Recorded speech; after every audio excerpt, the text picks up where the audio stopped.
Jon Rambo. What's up, guys? I'm here with the DJ, Mr. Jon Rambo. How are you doing today? I'm doing great. How about yourself? I'm doing good. Thanks for asking. So just let the audience know, what you do and how you got started. Well, just to let them know, I'm a DJ. I started DJing in high school back in Dawson and Pearland, I like to refer to, I started DJing in 2009, with a friend, DJ Bishop, he DJs too. It just kind of started with like some small parties literally in high school, then it turned into shows, college parties, then it turned into shows, then concerts, and then recently tours, so. Okay, so can you tell us about your most recent tour? Where was it? When was it? Yeah, the most recent one is actually halfway through right now. It's the Passion Players Tour. It was really the small one. It's going to be, it's 4 cities already. The first one was Nashville, then they went to Texas after that, and they're going to do California after that. Okay, and who else is on the show? It's the Passion Players, it's Almighty, Slim Gorilla, and the rest of the Passion Players, but those are the main 3. I DJ'd their tour, back in 2014 and 2015 during the stops, and they just told me, they hit me up, they were like, you're our first choice, so we want you to rock with us, so they used me as the tour DJ. So that was really my first time being like part of the tour instead of DJing the tour stops. It's like I've DJed countless tour stops, and even in multiple cities, but it was my first time actually traveling, stuff like that. So Rambo, who are some of your favorite DJs, or who inspired you? A lot of DJs really inspired me. I'll have to start off with Jazzy Jeff. Really, if you want to go like directly, my next door neighbor was a DJ. You probably know Vinny. Yeah. I remember Vinny, should I say. Your boy Vinny. That's funny. What you gonna do? I want to say directly, I would say like Mr. Rogers helped me out a lot when I was young with Party Boy DJs.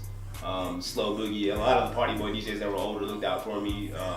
I get a lot of like direct influence, not directly from Michael Watts, so the Chop Stars, but really it would be like Ron C. He's chopped it up with me like at least maybe for 45 minutes 3 times, Even the same with Rogers, it's like that too. Mr. Rogers, every time I talk to him, it's like, he's always telling us like stuff that it'll start off with like a conversation or something else, and it'll turn into something else when we talk to him. And we just like absorb it like sponges, really. So what's the most valuable information or lessons that you learned from these artists? From artists to DJs. Make sure that you come like correct, like, just professional to the max, because, and just don't get tied up on like, getting booked by promoters that aren't benefiting you, So can you tell me what your favorite gig or tour or even stop was to date? To date, I don't know. There's so many good ones, but okay, name the I would top say 2. The top 2. Yeah.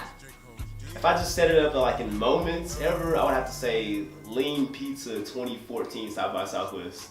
That was really turned. And shout out to Steady Leaning. After that, I would have to say maybe on a tour, I want to say maybe the Uzi show when I DJ'd there. Dallas and Houston was pretty good. But what made these events so different than the rest? Really, they were just packed, honestly. Like, really, the only thing separating me from really getting to the next level was really just having those packed crowds, to be able to do what I do in my bedroom all the time, Okay. So what type of genre of DJing do you do? Can you do all of it, or are you geared towards, hip hop, R&B? Could you do country if someone wanted you to DJ a country party? Honestly, the answer is yes, because I've DJ'd some really like types of parties like quinceañeras. I'm not really a Tejano DJ, I don't consider, but I did my research, and I had the BPMs, and I made it right at the top of the head. Same thing with the Nigerians' birthday parties. I did those. It's pretty good, I like that. But back to country, yes, I can do country, yeah. If I can just have a good set to just to research and just go in, I can do that. Yeah. Okay, so out of all the events that you DJ, you said birthday parties, quinceañeras, tours. Has anything crazy ever happened to you while you're at an event? Like, define crazy. Whatever crazy you want. Like, has somebody's dress caught on fire as a cake spilled? Oh, yeah, I take that back. Yeah, I'm gonna have to say that. Okay. For sure. Actually, the crazy thing that happened was pretty provocative, should I say. Some girl took off her top. I guess she was a showgirl or something like that. I don't know what she was designated to do. But I was DJing, and Rich the Kid was performing, and I was DJing his set and stuff like that. And in the middle of nowhere, this girl just comes in. Actually, someone snatched it off, but she was just, when they snatched it off, she just kept dancing. And it was like all over like the internet. I'm like in the background DJing, so it's funny. You can't stop the music, you gotta keep providing for her to dance, right? It was cool. It was good though. So can you just tell me, do you just DJ solely, or do you have a side job? You know, do you work full time anywhere? I have worked full time. My last job was full time. You know, with HostGator.com. I used to, you know, just fix websites, just go in and find what's wrong with it. I don't want to just limit myself to DJing, you know. So, right. I mean, so how long do you see yourself DJing? Realistically, I can see myself DJing like in my prime, so like my 30s. You know, I want to get into producing also and be a composer too. You know, I mean that's already what it is. You know, naturally a composer. When you're composing a mixtape, you know, you're DJing, composing the set list. So I mean, that's already what it is, kind of anyway. You know? So do you have any new material coming out, or can you tell us about some of your best old material? Yeah. What about people who like twerk mixes? Twerk mixes. I actually have Twerk USA coming out during the Olympics. Okay, Rio de Janeiro, we got you. That's funny. Let's see. I guess another twerk mix. I had Twerk Tokyo, which is on the other one too. Twerk Tokyo was up tempo, like more of a Baltimore Jersey club mix, and then I guess party ones. I guess I had more of a dance mix. It wasn't more of a twerk mix, but I mean, I did one for Rich Skate House. It was like more of a, you know, more of a wavy mix, you know, kind of a future bass, you know. What about the older crowds? What, you know, if they want to line dance? Oh yeah, I mean that's like a requirement. That's like a utility of DJing. You have to have that. You have to be ready for those at all times, you know. Like, you know, wedding music, you know, we get cha-cha slided up, Mississippi slide, you know.